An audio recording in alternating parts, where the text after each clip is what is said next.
आप देख रहे हैं जय भारत टीवी। ये हम लोग बिल्कुल स्पष्ट हैं इस बात से कि हमारी ज़मीनें सस्ते भाव पर ये सरकारी रेट पर खरीदकर आगे कारपोरेट जगत में देना चाह रहे हैं और अपने आप दलाली का काम कर रहे हैं।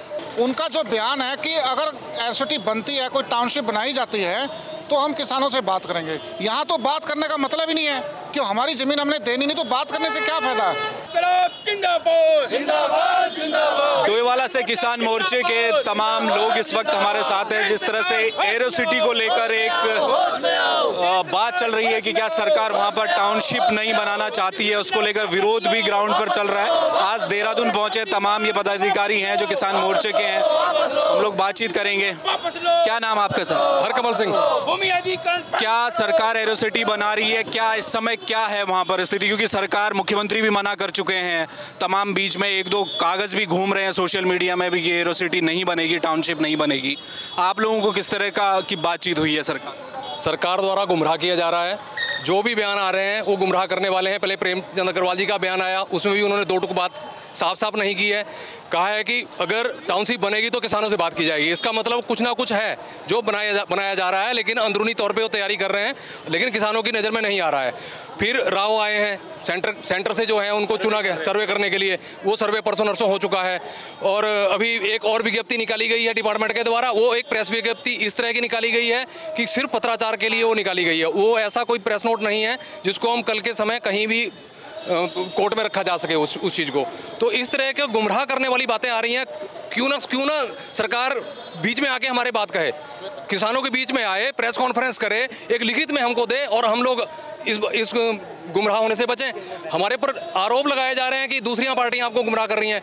कोई पार्टी गुमराह नहीं कर रही है। किसान समझदार है, पढ़े लिखे बच्चे हैं, सभी को पता है कि सरकार की मंशा क्या है। मंशा इनकी साफ हो चुकी है। ये हमें गुमराह करके हमारी ज़मीनों को कारपोरेट जगत को महंगे दामों पे बेचना चाह रही है। ये इनकी मंशा साफ हो चुकी है। बीच में दलाली का काम कर रहे हैं। ये हम लोग बिल्कुल स्पष्ट हैं इस बात से कि हमारी ज़मीनें सस्ते भाव पर ये सरकारी रेट पर खरीदकर आगे कारपोरेट जगत में देना चाह रहे हैं और अपने आप दलाली का काम कर रहे हैं। मुख्यमंत्री एक मीडिया को बयान दे चुके हैं, यहीं पर आए थे, उनसे पूछा गया था कि क्या एयरोसिटी आप बना रहे हैं वहाँ पर, जिस तरह से लोग विरोध कर रहे हैं, तो उन्होंने कहा था कि हम जब तक लोगों से बात नहीं करेंगे, बिना उनकी सहमति के हम कुछ नहीं करने वाले। तो क्या आप सीएम के इस बयान से इत्तेफाक नहीं रखते? आपको लिखित आश्वासन चाहिए? नहीं, देखो, अगर बोलने से अगर ये ऐसा हो तो सब कुछ हो सकता है, लेकिन उनका जो बयान है कि अगर एयरसिटी बनती है, कोई टाउनशिप बनाई जाती है तो हम किसानों से बात करेंगे। यहाँ तो बात करने का मतलब ही नहीं है कि हमारी ज़मीन हमने देनी नहीं, तो बात करने से क्या फ़ायदा है। इसको टालना चाहिए और मुख्यमंत्री जी को, मुख्य सचिव से जो संधू साहब हैं हमारे, उनसे एक श्वेत पत्र पर लिख के जारी करें भी ऐसा कोई टाउनशिप भविष्य में नहीं बनेगी, आज भी नहीं बनेगी। लेकिन अननेसेसरी प्रेस विज्ञप्ति करके कुछ इस प्रकार के आश्वासन देके, इस आश्वासन से बात चलने वाली, किसान जो है, मजदूर किसान सब जागृत हैं। ये हमारी ज़मीनों को हड़प के कारपोरेट को देना चाहते हैं, ये जब नरसर गलत है। कितना नुकसान आप देख रहे हैं डोईवाला के लोगों का, स्थानीय लोगों का? ज़मीनें जा रही हैं, घर जा रहे हैं। इतनी बड़ी टाउनशिप को, क्या लोगों को, हज़ारों लोगों को बेघर करके नया शहर बसाना, क्या ये औचित्यपूर्ण लगता है आपको? देखो, सबसे पहले तो मैं आपको बताऊं कि हमारी जो डोईवाड़े में शुगर मिल है, उसके ऊपर 3000 तो उसके कर्मचारी हैं। 3000 कर्मचारी के ऊपर 5-5 आदमी जोड़ लो, पूरे उसके ऊपर डिपेंड है। पूरा डोईवाड़ा जो मार्केट है उसके ऊपर डिपेंड है। डोईवाड़े का पूरा क्षेत्र उसके ऊपर डिपेंड है। 3 लाख क्विंटल चीनी इस बार बनी है। तो अगर ये एक फैक्ट्री है और एक्सपोर्ट भी हो रही है, अगर ये वहाँ पर टाउनशिप बनती है तो फैक्ट्री भी नेचुरल है कि ज़मीन जाएगी तो फैक्ट्री भी बंद हो जाएगी, और फैक्ट्री बंद हो जाए तो कितने लोग बेरोजगार हो जाएंगे। दूसरा, वहाँ पर बहुत उपजाऊ ज़मीन है। पिछली बार 10,000 क्विंटल धान जो है सरकारी खरीद हुई थी, और उसके बाद बासमती चावल होता है जो देहरादून का विश्व प्रसिद्ध बासमती चावल है, वो देहरादून वहाँ पर होता है। अगर वहाँ पर टाउनशिप बनती है तो ये सारा जो उपज वहाँ पर पैदा हो रही है वो कहाँ जाएगी? वो ख़त्म हो जाएगा सब कुछ।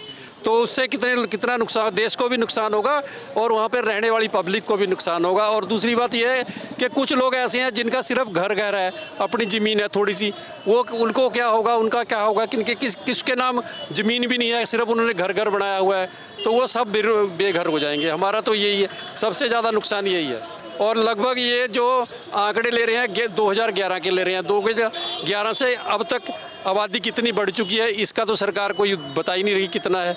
तो वो सारी मतलब 1 लाख के ऊपर आबादी जो प्रभावित होगी इससे, तो तो ये किसानों के मुद्दे पर आपको लगता है वर्तमान सरकार बहुत हल्के तरीके से काम करती आई है? पहले किसानों का मसला तो था ही, जो कानून आए थे वापस ले लिए।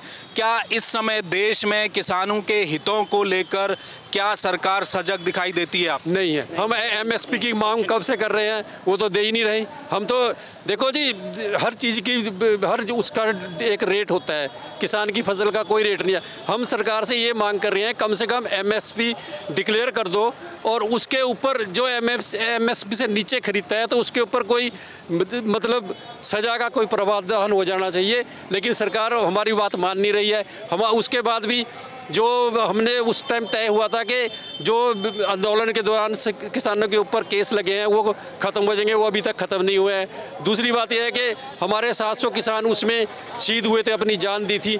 हमने उनको सरकार से मांग की थी कि इनके जो आश्रित है उनको कुछ दिया जाए, लेकिन सरकार ने वो भी हमारी मांगे जो उसके 3 कानून वापस लेने के बाद जो चार्टर में ये मांगे थी अभी तक नहीं मानी। उसके लिए सरकार कह रही थी हम एक कमेटी बनाएंगे, लेकिन अभी तक वो कमेटी भी नहीं बनी है। कमेटी भी नहीं बनी। एमएसपी का लाभ भी तब मिलेगा जब किसानों की ज़मीन रहेगी। पुरानी समस्याएं ख़त्म नहीं हुई हैं, लेकिन नई समस्या डोईवाला के किसानों के सामने आ गई है। आज आप देखिए बड़ी संख्या में डोईवाला से किसान देहरादून पहुँचे हैं, सीएम आवास कूच कर रहे हैं। मांग यही है कि अगर 1 इंच जमीन नहीं देने के भारतीय किसान यूनियन टिकैत के आदमी हैं, बालियान जी हमारे साथ हैं, महासचिव उत्तराखंड के हैं। 1 इंच जमीन नहीं देने के, चाहे खून बहाना पड़ जा, हम लोग मेहनत करके रोटी खा रहे।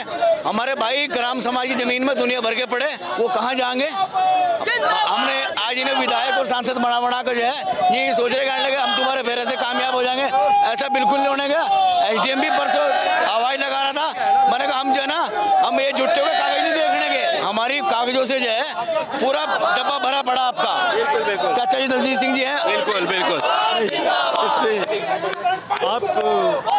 आपने इंटरव्यू लिया है, भाई साहब ने सब एक्सप्लेन कर दिया, लेकिन ये मुद्दा एक है, आज डोईवाला या काशीपुर इसका मसला नहीं है। ये सरकार सारे उत्तराखंड के अंदर 9 सिटी बनाने जा रही है। इससे जितनी हमारी कृषि भूमि होगी, कृषि भूमि तो पूरी खत्म हो जाएगी, और लोगों का जो आराम से बचे हुए हैं उनका क्या होगा, वो कहाँ जाएंगे? हमारे यहाँ 50,000 डोईवाला में 50,000 लोग हैं, वो कहाँ फेंकेंगे उनको? बिल्कुल, ये तो उत्तराखंड के भविष्य से जुड़ा मुद्दा है। अगर कृषि जमीन नहीं रहेगी तो क्या होगी? तो किसान बड़ी संख्या में देहरादून पहुंचे हैं।